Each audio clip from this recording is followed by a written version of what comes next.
ಶ್ರೀ ಗುರುಭ್ಯೋ ನಮಃ. ವಾಯುಸ್ತುತಿಯ ಪ್ರವಚನದಲ್ಲಿ ಇದು 4ನೇ ಭಾಗ. ವಾಯುಸ್ತುತಿಯ 2ನೇ ಶ್ಲೋಕ.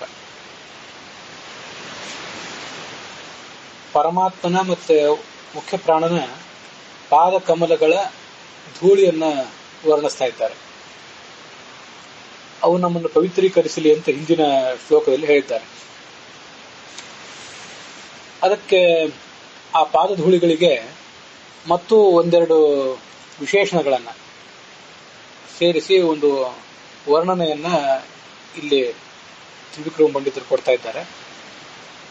ಉತ್ಕಂಠ ಕುಂಠಕೋಲಾಹಲ ಜವ ವಿಜಿತ ಜಸ್ತ್ರ ಸೇವಾನುವೃದ್ಧ ಪ್ರಾಜ್ಞಾತ್ಮ ಜ್ಞಾನಧೂತಾನ್ ಧಸಮಸ ಸುಮನೋ ಮೌಲಿರತ್ನಾವಲೀನಾಂ ಭಕ್ತ್ಯುದ್ರೇಕಾವಗಾಢ ಪ್ರಕಟನ ಸುಘಟಾತ್ಕಾರ ಸಂಘೃಶ್ಯಮಾಣ ಪ್ರಾಂತ ಪ್ರಾಗ್ರ್ಯಾಂಘ್ರಿ ಪೀಠೋತ್ಥಿತ ಕನಕರದ ಪಿಂಜರ ರಂಜಿತಾಶಾಹ. ಈ ಪಿಂಜರ ರಂಜಿತಾಶಾಹ ಅಂತನ್ನೋದು ಕೂಡ ಧೂಳಿಗಳಿಗೆ ವಿಶೇಷಣವಾಗಿ ಬಳಕೆಯಾಗುವಂತಹ ಶಬ್ದ.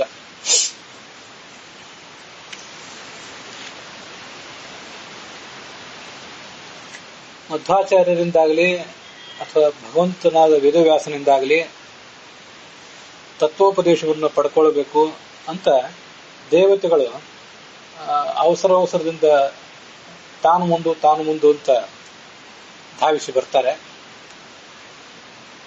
ಆಗ ಬರುವಾಗ ಆ ಒಂದು ಕೋಲಾಹಲ, ಅಲ್ಲಿ ಆಗುವಂತಹ ಕಲಕಲ ಶಬ್ದ ಇದೆಲ್ಲ ಕೇಳಿ ಬರ್ತಿರ್ತದೆ.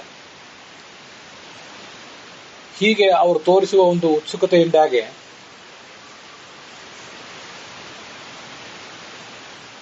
ಅವರ ತತ್ವಜ್ಞಾನ, ಅವರ ಭಕ್ತಿಯೂ ಕೂಡ ಹೆಚ್ಚಾಗ್ತದೆ. ಆ ದೇವತೆಗಳಲ್ಲಿರುವ ಅಜ್ಞಾನದ ಅಂಧಕಾರವೂ ಕೂಡ ದೂರ ಹೋಗ್ತದೆ. ಈ ದೇವತೆಗಳು ಹರಿವಾಯುಗಳ ಪಾದಗಳಿಗೆ ಭಕ್ತ್ಯುದ್ರೇಕದಿಂದ ನಮಸ್ಕಾರ ಮಾಡುವಾಗ ಆ ಹರಿವಾಯುಗಳ ಪಾದ ಇರುವಂತಹ ಒಂದು ಚಿನ್ನದ ಪಾದಪೀಠ ಏನಿದೆ ಅದರ ಅಂಚಿಗೆ ಈ ಎಲ್ಲ ನಮಸ್ಕರಿಸಲಿಕ್ಕೆ ಮುನ್ನುಗ್ಗಿ ಬಂದಂತಹ ದೇವತೆಗಳ ಕಿರೀಟಗಳು ಸಂಘರ್ಷ ಹೊಂದಿ ಆಗ ಚಿನ್ನದ ಧೂಳು ಮೇಲೆ ಏಳ್ತದೆ. ಹೀಗೆ ಚಿನ್ನದ ಧೂಳು ಮತ್ತು ಪಾದ ಧೂಳು ಇವೆಲ್ಲ ಹಳದಿ ಕೆಂಪು ಬಣ್ಣಕ್ಕೆ ತಿರುಗುತ್ತವೆ. ತಮ್ಮ ಆ ಬಣ್ಣದಿಂದ ಸುತ್ತಮುತ್ತಲಿನ ದಿಗ್ಭಾಗವನ್ನು ಕೂಡ ಅವು ಬೆಳಗಿಸ್ತವೆ ಅಂತ ಅದರ ಸರಳವಾದಂತಹ ಒಂದು ತಾತ್ಪರ್ಯ ಇದೆ. ಜನ್ಮಾಧಿ ವ್ಯಾಧ್ಯುಪಾದಿ ಪ್ರತಿಹತಿ ವಿರಹ ಪ್ರಾಪಕಾಣಾಂ ಗುಣಾನಾಂ ಅಗ್ರ್ಯಾಣಾಂ ಅರ್ಪಕಾಣಾಂ ಚಿರಮುದಿತ ಚಿರಾನಂದ ಸಂದೋಹದಾನಾಂ. ಮುಂದಿನ ಶ್ಲೋಕ ಆಯಿತು. ಹಿಂದಿನ ಶ್ಲೋಕದ ಶಬ್ದಾರ್ಥ ಹೀಗಿದೆ. ಉತ್ಕಂಠ, ಅತ್ಯಂತ ಒಂದು ಉತ್ಸುಕತೆ, ಭಗವಂತನ ಮುಖ್ಯ ಪ್ರಾಣನ ಸೇವಾ ಮಾಡಬೇಕು ಅಂತ ಒಂದು ಉತ್ಸುಕತೆ. ಆ ಪ್ರಯುಕ್ತ ಅಕುಂಠ ಕೋಲಾಹಲ, ಹೆಚ್ಚುತ್ತಾ ಇರುವಂತಹ ಕೋಲಾಹಲ, ನಾನು ಮುಂದು ಅಂತ ಅವರಲ್ಲಿ ಆ ಒಂದು ಕೋಲಾಹಲ ಹೆಚ್ಚುತ್ತಾ ಇದೆ. ಅದರ ಜವ ಅಂದ್ರೆ ವೇಗ, ಕೋಲಾಹಲ ಮತ್ತು ಜವ.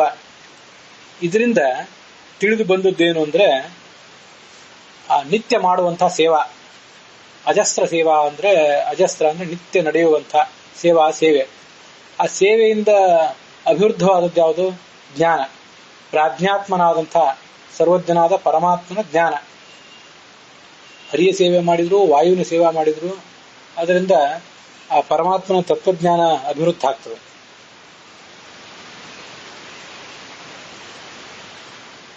ಆ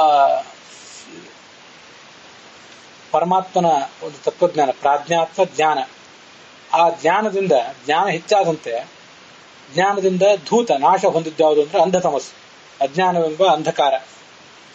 ಈ ದೇವತೆಗಳ ಅಜ್ಞಾನವೆಂಬ ಅಂಧಕಾರ ಇವರು ಮಾಡುವಂತಹ ಸೇವೆಯಿಂದ ನಿತ್ಯ ನಷ್ಟ ಆಗಿ ಹೋಗ್ತದೆ. ಮತ್ತೆ ಅವರು ಆ ಸೇವಾ ಮಾಡುವಾಗ ಏನೊಂದು ಕೋಲಾಹಲವನ್ನ, ಲಘು ಬಗೆಯನ್ನು ತೋರಿಸ್ತಾ ಇದ್ದಾರೆ. ಅದರ ಮೂಲಕ ಅವರು ಮಾಡ್ತಿರುವ ಸೇವೆಯೂ ಕೂಡ ಜಗತ್ತಿಗೆ ತಿಳಿದು ಬರ್ತದೆ. ಪರಮಾತ್ಮನ ಮತ್ತೆ ಮುಖ್ಯ ಪ್ರಾಣನ ಸೇವಾ ಮಾಡಲಿಕ್ಕೆ ನಮಗಿರಬೇಕಾದಂತಹ ಒಂದು ಕಾತರ ಕುತೂಹಲವನ್ನ ಇದೆಲ್ಲ ತಿಳಿಸಿಕೊಡ್ತದೆ.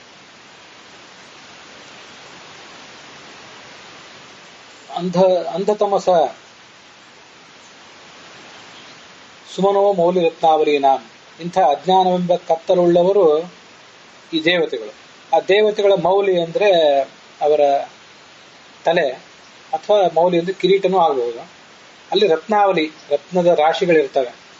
ಅವರು ಧರಿಸಿರುವ ಕಿರೀಟದಲ್ಲಿ ಕೂಡ ರತ್ನಗಳ ಜಾಲರಿ ತೂಗು ಬಿದ್ದಿರ್ತದೆ. ಆ ರತ್ನಾವಳಿಗಳ ಒಂದು ಅವಗಾಢ ಅಂದ್ರೆ ಸಂಘಟ್ಟನ.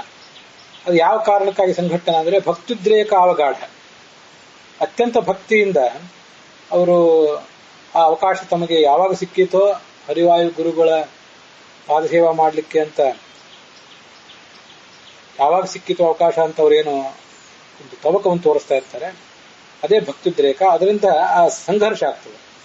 ಈ ರತ್ನಗಳು, ಇವರು ತಲೆಯ ಮೇಲೆ ಧರಿಸಿರುವ ಕಿರೀಟದ ರತ್ನಗಳು ಆ ಹರಿವಾಯುಗಳ ಪಾದಪೀಠಕ್ಕೆ ತಾಗುತ್ತವೆ. ಪ್ರಕಟನ ಅಂದ್ರೆ ತಾಗುವಿಕೆ. ಸಘಟಾತ್ಕಾರ, ದೊಡ್ಡ ಶಬ್ದ ಆಗ್ತದೆ. ಆ ಶಬ್ದದಿಂದಾಗಿ ಒಂದು ಸಂಘರ್ಷ ಆಗ್ತದೆ. ಸಂಘರ್ಷ್ಯಮಾಣ. ಪ್ರಾಂತ ಅಂದ್ರೆ ತುದಿ, ಆ ಪಾದಪೀಠದ ತುದಿ. ಪೂರ್ಣ ಆ ಹರಿವಾಯುಗಳ ಪಾದಕ್ಕೆ ಎರಗುವಂತಹ ಅವಕಾಶ ಕೆಲವು ಬಾರಿ ಸಿಕ್ಕಿತು, ಕೆಲವು ಬಾರಿ ಇಲ್ಲ. ಅಂತೂ ಪಾದಪೀಠದ ತುದಿಯನ್ನಾದರೂ ಈ ದೇವತೆಗಳ ಕಿರೀಟ ತಾಕಿದ್ರೆ ಅದೇ ಸಾಕು ಅನ್ನುವ ಸ್ಥಿತಿ ಇರ್ತದೆ. ಪ್ರಾಗ್ರ್ಯ, ಅತ್ಯಂತ ಶ್ರೇಷ್ಠವಾದ್ದು ಅಂಗ್ರಿಪೀಠ, ಪಾದವನ್ನು ಇಡುವಂತಹ ಒಂದು ಪೀಠ. ಆ ಪೀಠದ ಪ್ರಾಂತ ಅಂದ್ರೆ ಒಂದು ತುದಿ ಭಾಗ. ಅಲ್ಲಿಂದ ಎದ್ದಂತಹ ಕನಕರಜಃ, ಚಿನ್ನದ ಧೂಳು. ಆ ಧೂಳಿನಿಂದ ಪಿಂಜರಾಹ, ಹಳದಿಗೆಂಪಾದದ್ದು. ಹಳದಿ ಬಣ್ಣ ಮತ್ತು ಕೆಂಪು ಬಣ್ಣ ಎರಡೂ ಸಮ್ಮಿಶ್ರವಾಗಿದ್ರೆ ಅದಕ್ಕೆ ಪಿಂಜರ ಅಂತ ಕರೀತಾರೆ. ಈ ಹರಿವಾಯುಗಳ ಪಾದ ಧೂಳು ಮೇಲೆದ್ದಿದೆ. ಆ ಪಾದ ಧೂಳಿನ ಜೊತೆಗೆ ಈ ಬಂಗಾರದ ಧೂಳು ಕೂಡ ಸೇರಿಕೊಂಡಿದೆ. ಈ ಕಾರಣದಿಂದಾಗಿ ಹಳದಿಗೆಂಪಾಗಿದೆ ಅವೆಲ್ಲ. ರಂಜಿತಾಶಾಹ, ತಮ್ಮ ಬಣ್ಣದಿಂದ ಸುತ್ತಮುತ್ತಲಿನ ದಿಕ್ಕನ್ನೆಲ್ಲ ಬೆಳಗಿಸಿರುವಂತಹ ಈ ಪಾಂಸವಹ, ಲಕ್ಷ್ಮೀನಾರಾಯಣರ ಮತ್ತೆ ವಾಯುದೇವರ ಪಾದಧೂಳಿಗಳು ನಮ್ಮನ್ನ ಪುನಂತು ಪವಿತ್ರೀಕರಿಸಲಿ ಅಂತ ಅದರ ತಾತ್ಪರ್ಯ.